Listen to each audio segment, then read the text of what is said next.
because the problem with us is we talk too much like our industry. So we have 19 people here. If I went to these 19 people's websites, I guarantee you that at least 13 of the 19 people, unless they're my students, I'm probably not going to be able to find words like pictures, photography. What I'm going to find is just the word session by itself and the word images. Guess what? Your clients are not looking up the word images. I'm sorry, they're not. So we need to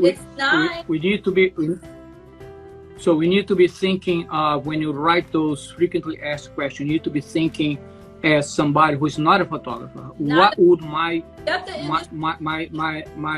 target client would type on Google to find me? Yes. Right. One time I was doing research and the keyword I found, which was hysterical, was photos of engagement pictures. Okay.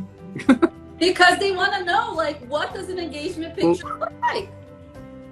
Photos of engagement pictures. Photos of engagement, and that's a great alt text. So this way, your work can show up in Google Images, can show up maybe a blog post, maybe a page. There's a lot of ways to rank, and that's why I also love SEO.